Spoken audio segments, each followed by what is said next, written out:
50 års jubilæum med Shu-bi-dua. Hvordan føles det? Ja, hvordan føles det? Jeg har jo kun været med de 40. Så jeg er lidt frisk. Junior kan overhovedet ikke udtale sig. Nej, det er ham. Jo, det går, at vi har stadigvæk ikke gangstativer, så 50 år, det er jo kun et halvt århundrede. Det bliver først problemer, når det bliver 100 år, ikke? Ja. Altså, så, plus alderen. Så skal vi have nye tænder. Ja. Hvad er det, der har gjort Shu-bi-dua og jeres sange så populære og holdbare? Hvad synes du, Mikkel? Ja, altså det er nok fordi, vi besluttede, at vi ikke skulle være et af de almindelige rockorkester i Danmark, som alle sammen tog sig selv meget alvorligt. Vi ville godt spille rock, vi elsker rock, men vi ville godt være ligesom et revyorkester, der skrev tekster, der handlede om et eller andet, i stedet for bare at se, det er mig, der står derude og banker på hele tiden, og kun for mig, kun for mig. Vi vil gerne skrive om kaffemaskiner og valer og hunde og alt muligt. Regeringen. Og det vil sige, at det bliver nærmest et revyrock, det vi lavede, og det kan bruges lidt mere.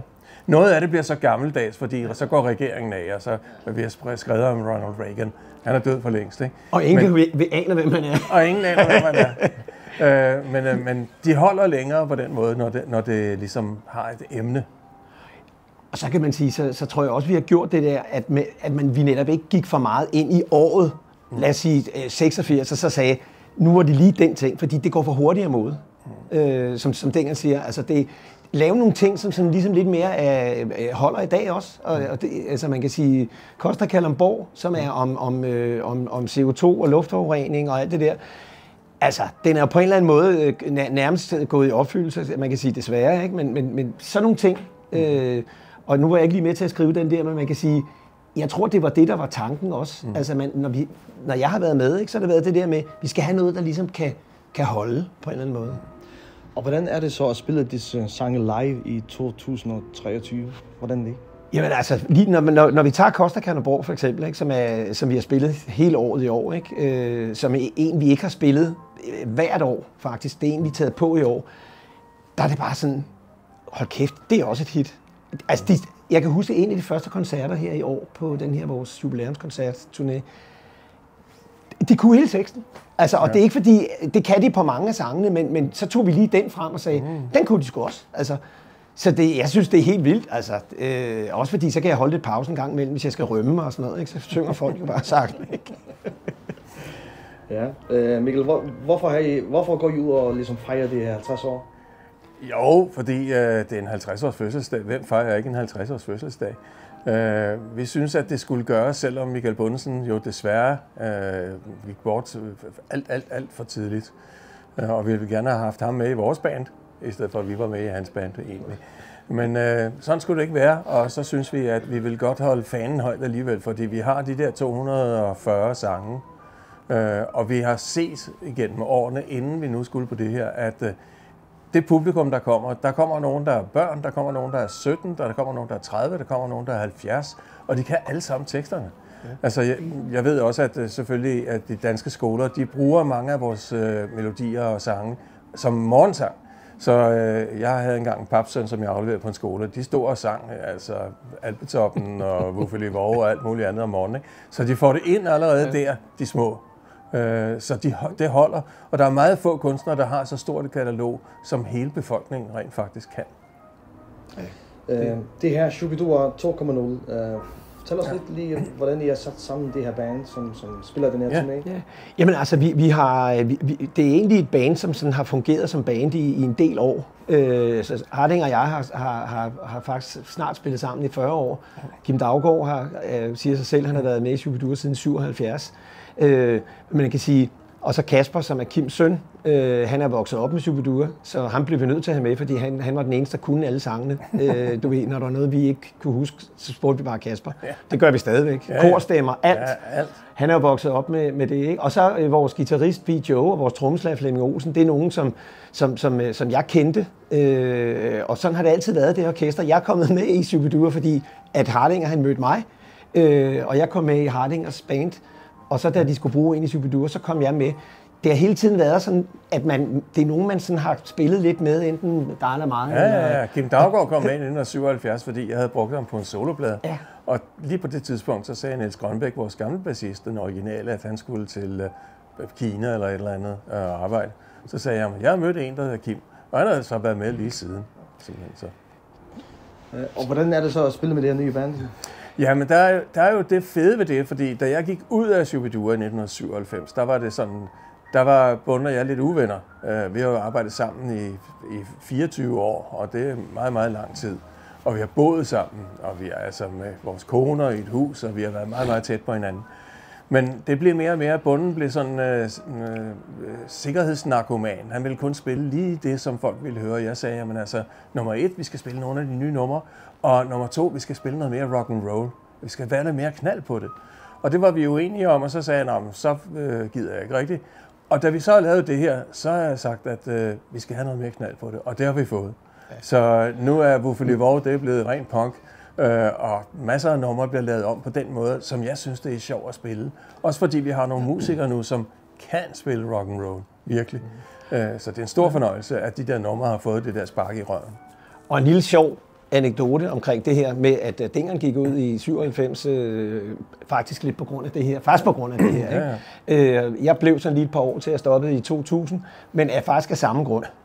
Også fordi jeg savnede Michael, fordi vi var meget sådan brothers in arms.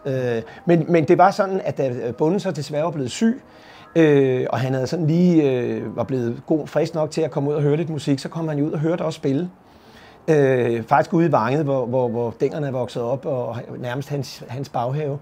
Og han sad dernede blandt publikum, og vi mødte ham ikke, men vi vidste, han var der, og så skrev han så sin bog der, heldigvis nåede han at skrive den, inden han døde, hvor han så faktisk skriver 2-3 sider om den her oplevelse, hvor han kommer ud og hører det her, og krediterer os, ligesom for at sige, det var, og han sagde faktisk selv, skrev selv, det var nok det, jeg skulle have gjort. Ja. Han kunne se, det fungerede. Ja. Så det var jo nærmest den største cadeau, man kan sige, og lidt også lidt tilbageskuende for ham at sige, at han skulle nok lige have givet den lidt mere gas. Ja. Det tror jeg sgu er meget god lærer. Ja. Når vi nu snakker om Michael Bundesen, så Jørgen, du har overtaget chancen som forsanger. Hvordan har det været? Jamen altså, jeg har heldigvis øvet mig nogle år på det, ikke? Og jeg har jo stået i fantastisk god lære, både hos den ene Michael og hos den anden Michael, gennem mange år. Så det har ikke været sådan, det har været fantastisk. Og man kan sige, lidt i starten var der nogen, der skulle vende sig lidt til det her med, at det var en lidt helt anden stemme. Og at jeg ikke prøvede at lyde som Bunden.